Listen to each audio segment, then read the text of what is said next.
Las vitaminas debemos ingerirlas extrayéndolas desde una fuente exterior a través de los alimentos o por medio de suplementos según lo determinen las circunstancias. Vitaminas como la C la encontramos en su mayoría en frutas y verduras, las del complejo B en los cereales, legumbres y vegetales. Sin embargo, en una gran cantidad de alimentos se encuentra más de una vitamina. Si es de los que piensa que las vitaminas son tóxicas, le decimos que no está en lo cierto, pues expertos explican que hay dos grupos de ellas, las liposolubles como la A, la D, la E y la K, que son aquellas que se disuelven en aceite y se almacenan en los tejidos del organismo, y las hidrosolubles, que están conformadas por las vitaminas C y el grupo B y se disuelven en agua y eliminan por la orina. Ambos tipos no son tóxicas si se consumen en exceso, a excepción de la niacina o vitamina B3, que si se excede su dosis produce una enfermedad llamada pelagra. Entre tanto, la vitamina A contribuye al antienvejecimiento debido a la presencia de antioxidantes, sobre todo en vegetales y frutas de color naranja y rojo. De hecho, el retinol, una forma de vitamina A, es un componente básico de una gran cantidad de cremas de belleza. Otra premisa que es un mito es aquella que establece que las vitaminas hay que consumirlas a través de alimentos frescos. La explicación de los especialistas sugiere que si se tiene una deficiencia de vitaminas porque no hay una alimentación adecuada, esta necesita ingresar al cuerpo de alguna otra forma. La vitamina sintetizada es natural y mientras mejor sea el ingrediente madre del que se extrajo, mejor será la cantidad de su principio activo. Y continuamos con más de noticias Globovisión Salud. Veíamos un material referente a los debates que existen sobre el uso de vitaminas. Y el tema del día de hoy son esos mitos y realidades que van a estar en torno de los alimentos y también esas creencias populares que de repente pueden ser ciertas o no. Y para eso tenemos de invitada a María Ángel Paulini. Ella es química en alimentos y nos va a hablar sobre la tarde de hoy sobre este tema. Un gusto tenerte acá con nosotros. Gracias, Daniela, un gusto para mí acompañarte en este programa y hacer lo que hacemos en Cocina Segura, educar para la salud. Precisamente vamos a tener una parte educativa porque vamos a saber y conocer realmente con base científica si algunas de las creencias que se tienen realmente son ciertas o no. Hay algunas creencias que se han estado erradicando con respecto al arroz y los compuestos que podrían estar relacionados a ellos o el uso de la parte del cultivo, de la parte del agua. Entonces quiero que nos expliques un poco de qué trata este tema con respecto al arroz. Sí, fíjate, lo primero y que es muy importante recalcar es que siempre va a haber una evidencia que posiblemente esté detrás de alguna noticia, ¿sí? Lo importante aquí es mirar cuál es la fuente y cuál es el contexto desde donde se extrae la información que se comienza a divulgar. Eso se conoce como cuentos o, como le dicen en otros países, bulos. Puede partir de una historia real, puede partir de una información científica, pero hay que mirar el entorno, por ejemplo, el tamaño de la población en el que se hizo el estudio, el país donde se hizo el estudio, porque muy seguramente cuando unimos todas esas piezas nos damos cuenta que no siempre estamos en riesgo. Por ejemplo, cuando hablamos de, y esto ha corrido sobre todo en las redes sociales, creo que es el mayor espacio donde ocurren este tipo de noticias. Yo les digo alimentos sin cuento porque justamente noticias que están aderezaditas con algo de la intención de buscar conversación y de buscar el debate. Hace un tiempo corrió por las redes, una información acerca de arsénico, que es un metal pesado, en el arroz. El asunto con el arroz, para quienes no lo saben, es que su cultivo se hace por inundación.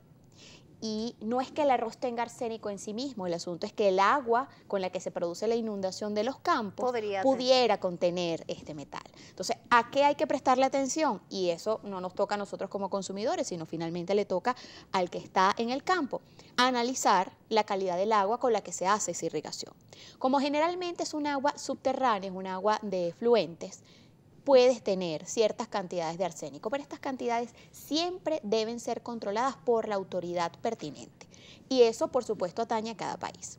Por supuesto, si hay un agua que está contaminada y el arsénico es una de ellas, pero pudiera ser cualquier otro metal pesado o incluso algún microorganismos que pudiera, en este caso, no generar una contaminación de tipo químico, sino una contaminación de tipo microbiológico, pudiera entonces inundar, ser absorbido por el cereal y posteriormente cuando usted llegue a la casa pudiera existir la posibilidad de que eso quedara en el plato. Entonces, todo nace de un estudio científico hecho en la Universidad de Queens, y lo que se evaluó ahí fueron 3 tipos de procedimientos para cocinar el arroz, para mirar cuál resultaba con la menor cantidad de arsénico al final.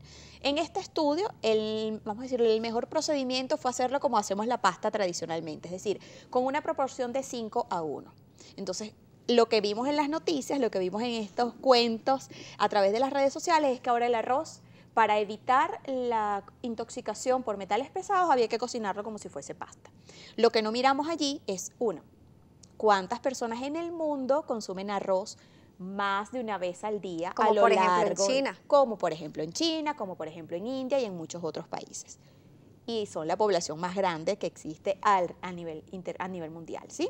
Entonces, allí empezamos a mirar que el contexto no es del todo amplio, hay que mirar la especificidad del estudio y entonces nos vamos al detalle. Ajá, ¿qué pasó con este tipo? Sí, es una forma de cocinar el arroz, pero ¿cómo termina este arroz? Termina como un arroz con leche, un arroz muy pastoso, porque cuando yo lo cocino con una gran cantidad de agua o lo dejo remojando, lo que pasa es que el gránulo del almidón se hincha y se hincha de tal manera que cuando se aumenta un poquito la temperatura explota el grano. Y entonces lo que obtenemos es una pasta. ¿Quién quiere comer, por ejemplo, un arroz que tradicionalmente lo comemos sueltecito como si fuese un puré o una pasta? Entonces, evidentemente, aquí están, bueno, los dos contrastes de una misma noticia que muy seguramente fue extraída de un contexto en particular. Si es un problema real, sí es un problema real. ¿Hay que preocuparse por el arroz que yo me estoy comiendo este día, esta semana? No. Lo que sí hay que tener en cuenta es, por ejemplo, hacer una rotación frecuente de los cereales o de estas guarniciones que nosotros utilizamos cuando estamos comiendo. Por ejemplo, una de las primeras recomendaciones que se derivan de estos estudios es limitar el consumo de estos cereales de manera diaria y varias veces al día en menores de 6 años. Estos cereales a base de arroz, entonces habría que rotarlos o alternarlos con cereales a base de otros Sí, pero es elementos. que además el organismo de este bebé no va a ser igual que el de un adulto, entonces también hay que ver también esta parte. Si usted tiene algún tipo de desconfianza con el arroz, no dárselo a los bebés y verificar, pero de todas maneras siempre va a pasar por un control de calidad la producción de este arroz, como bien has dicho durante este espacio. Entonces ahí también hay que tener mucho cuidado con las redes sociales y esas noticias falsas que podrían estar generándose, y como dices, muchas veces lo hacen como para buscar interacción y conversación en este punto. Y vamos a tratar otro de ellos que también lo hemos visto también en las redes sociales, también lo hemos hablado de repente en otras oportunidades, y es el pollo. ¿Se debe lavar el pollo, sí o no? Bien, en relación con el pollo, hay un estudio o hay varios estudios detrás de esto. Aquí pasa lo contrario. Aquí cuando se presenta la evidencia científica empieza la histeria colectiva, porque la mayoría de las personas tiende a, en virtud del olor y de la textura que tiene el pollo crudo, lavarlo, sumergirlo, colocarlo debajo del grifo del agua. ¿Qué dicen los estudios? Y estos estudios sí son anclados a vamos a decirlo, el uso doméstico del pollo. Mientras más expuesto esté al agua de lavado, al agua del grifo, mayor probabilidad hay de esparcir microorganismos que pudieran allí sí producir enfermedades transmitidas por los alimentos. Aquí ocurre lo contrario, porque la mayoría de las personas quieren lavar el pollo, quieren colocarle limón, quieren colocarle vinagre, pero finalmente usted el pollo lo va a consumir cocido. Y la única manera de mantenernos libres de enfermedades transmitidas a través del pollo es una cocción completa del pollo a la temperatura adecuada, que son unos 70 grados Celsius al centro de la pieza. Si usted hornea un pollo y coloca el termómetro en el centro, ese termómetro debería marcar 70 grados Celsius. Y si no tiene termómetro, verificar que esté cocido, de que no bote sangre, de que no esté crudo. Que los jugos sean claros, que los jugos sean transparentes. Si usted hace un corte en la pieza de pollo y el líquido que se desprende es completamente cristalino, ese pollo está completamente cocido y es seguro consumirlo en ese momento. Si usted lo va a envasar, si lo va a transportar, allí sí tiene que tomar precauciones adicionales. Y entonces, pero nos salimos del contexto del lavado. ¿Qué no debemos hacer? No debemos lavar el pollo debe venir de la beneficiadora, del frigorífico, se desprecha en la casa, se corta si no viene cortado del frigorífico y se almacena. Aquí yo siempre recomiendo almacenar por porciones para que podamos descongelar solo lo que vamos a utilizar.